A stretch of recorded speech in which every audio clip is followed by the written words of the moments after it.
Eric and I walked into a bar in Corner Town. Clif and I walked into a bar in Corner Town and had breakfast at bar. Up. Poncho Man! We are presented by ES Sports Nutrition, Clif Bar, Timex, Roca, Tanya Porter Resort, Rudy Project, Slow Twitch, Eric Walle from Clif Bar, the sport manager, joins us. Nice logo. Good job. Yeah. How you doing, Eric? I figured I'd go big with it. Always go big. Yeah. So have you been here to Kona before? I have. This is, I think, my 6th year running. Okay. Being here.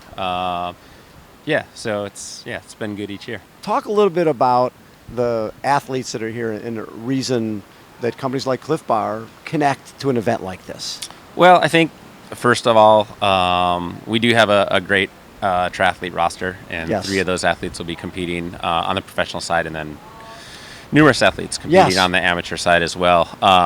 But there's, I guess, on the one side, there's the nutrition, credibility, and authenticity, Right. and also, we have athletes on the roster to get feedback.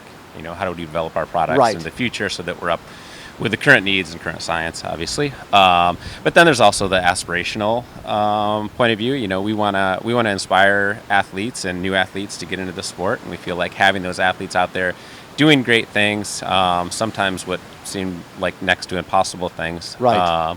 Hopefully that inspires the younger group of athletes to come up and keep going. Obviously, as a sports nutrition company, we need the industry to flourish, and we feel like supporting that helps that all along.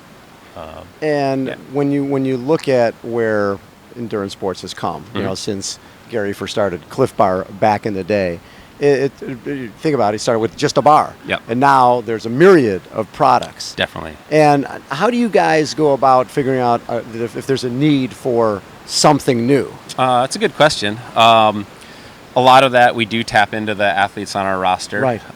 We've just in the last couple of months come out with our organic athlete food, and a lot of that work was done by Scott Jurek, who's an ultra runner who I'm sure you're familiar with. He was really looking for savory alternatives to the standard sweet energy food out there, and so our group worked with him to come up with a couple of savory flavors. And they're a lot different, I think, than anything else out there. Right. There's a pizza margarita flavor and also a sweet potato flavor. And so, yeah, we do tap into that to figure out those needs. And we do it a lot. I think one of the benefits that we have is we don't work in just one discipline, so we're not triathlon endemic necessarily. Exactly. So, we work in about 8 different sports, and we're able to tap into all those athletes, figure out like what the needs are, and then put those to work. When you talk about the nutritional needs of somebody doing 140.6 miles on one day, figuring that out for each individual athlete is so different. Yeah. How do you do that?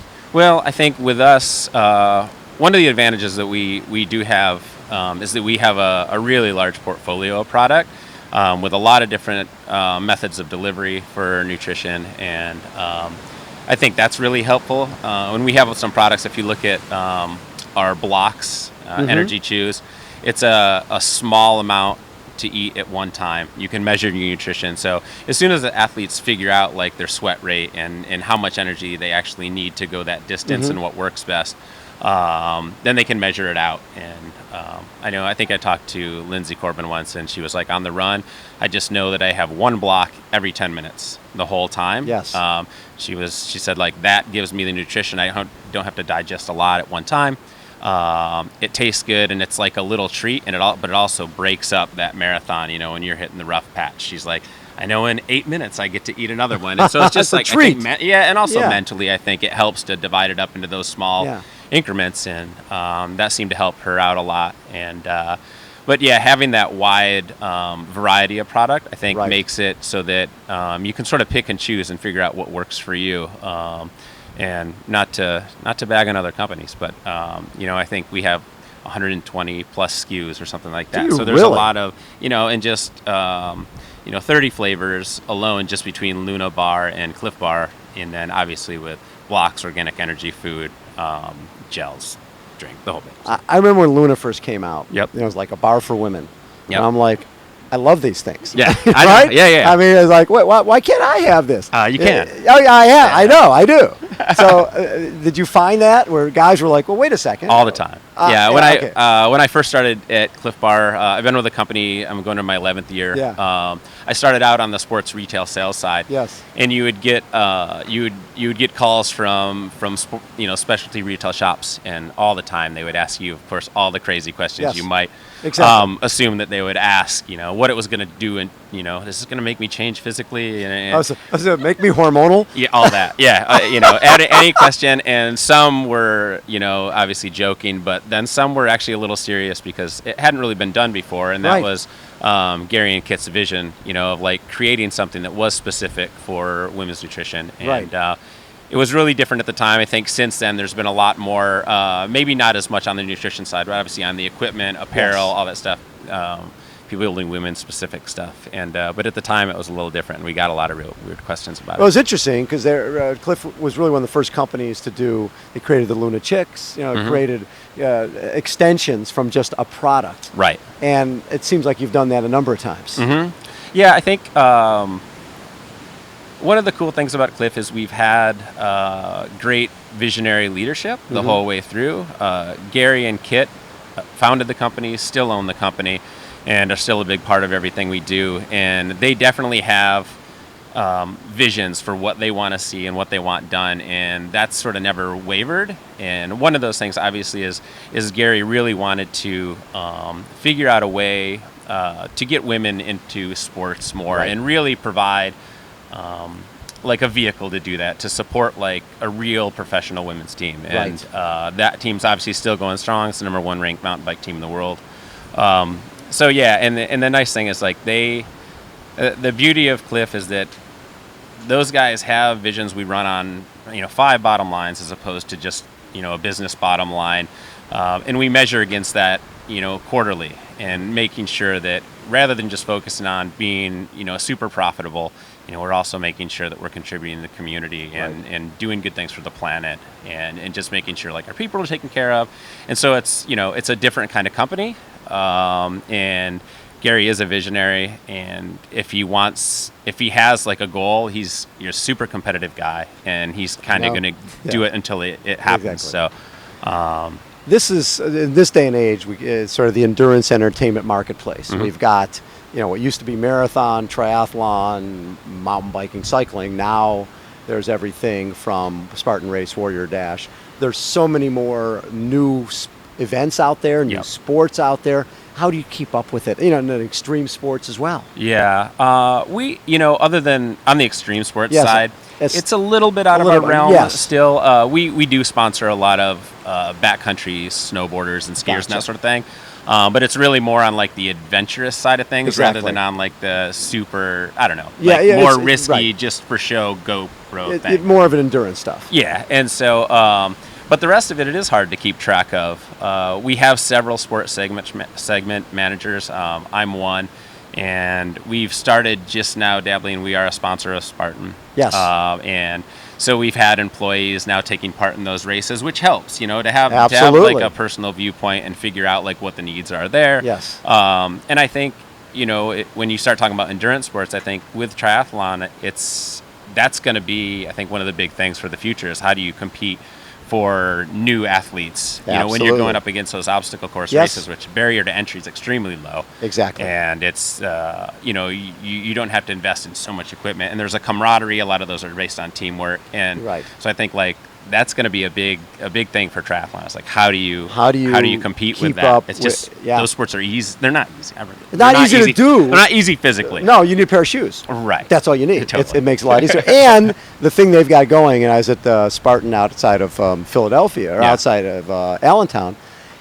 One of the things, if you sort of have to be an early riser to do Yeah. our sport. Right, The absolutely. races start at 7. Yep. You get there at 4, and a lot of times your wave might not start till 9. Right. And you're like, I can go to Spartan and sign up for a noon start Absolutely. because I'm not blocking off any roads, and I could sleep in and party all night and go Right. out there because I don't care what my time is anyways. Yeah, and on some level, you can give it a whirl off the couch and Yes, see what it's no like. question. You know, you can't really enter a long course triathlon without doing the work ahead of time, and at least making it worth your while. And having the equipment, Right, and and making the investment. Absolutely. You've got a big time investment. Yeah, I mean, at this point, you know, when you look at the technical aspect of the bicycles and how much engineering goes in and the cost of all that carbon fiber, it's pretty amazing.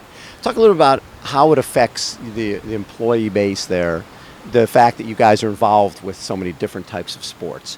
I mean, the camaraderie of employees, the benefits, the mental benefits, the physical benefits of athletes being healthy. I mean, Clif's always been on the cutting edge of that. Yeah, I think we have a pretty unique office culture Yes. there.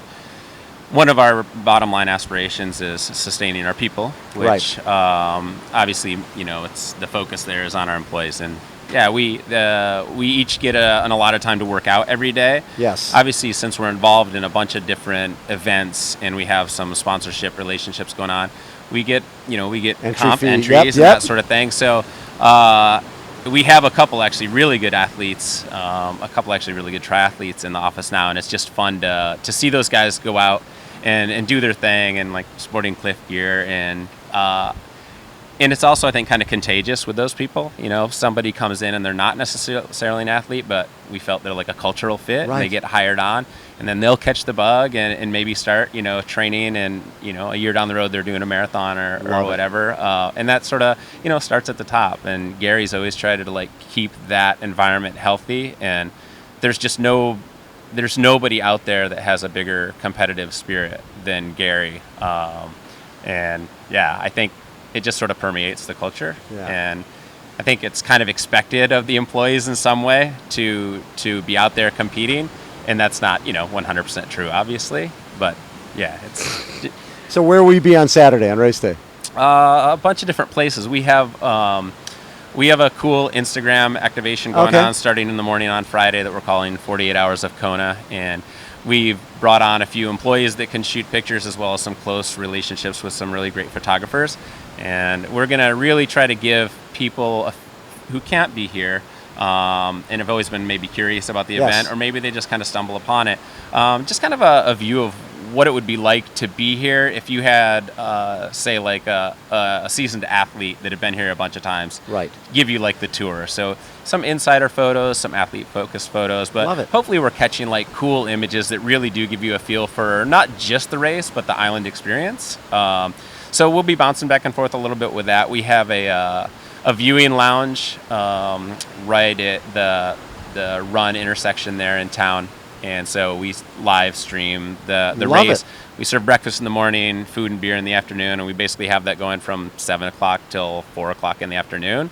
So I have a hand in that as well. So I know where I'll be. Yeah, exactly. Yeah, yeah. Feel free to stop by for sure. And there's plenty of food and whatever you need. Eric, thanks so much, not thanks only for the support of Ironman, the support of the show, and for everything that Clif Bar has brought to this. I remember when, you know, Gary was faced with a pretty interesting situation where he was about to be bought out, and walked away from probably $50 million, and ended up owing $50 million. Had about a $100 million swing in about a minute, that's turned it around true. to $1 billion brand, and because of his passion, because of the authenticity that you guys have brought to the table. Yeah, I mean, that decision right there sort of drives, I think, a lot of the feeling of pride in the company. Absolutely. And I think everybody, when they come into the company, it gives us kind of this like feel that we're all on kind of a mission together. Yes. It took a lot of balls, and there's no doubt question about it. about you know that. I would be sitting in the Bahamas with my 50 mil right now. What the heck was he thinking? I'd be sitting there too. It'd be like 20 The whole right audience now. is nodding. They're Totally, going, yeah. We again are presented by ES Sports Nutrition, Clif Bar, Timex, Roca, Tanya Pura Resort, Rudy Project, Slow Twitch. Thank you, Eric. Appreciate it. Poncho Man, take us out. Oh. Clif and I walked into a bar in Corner Town. Eric and I walked into a bar in Corner Town and had breakfast with Bob. Had breakfast with Bob. That is a wrap for day 4. Thanks, everybody.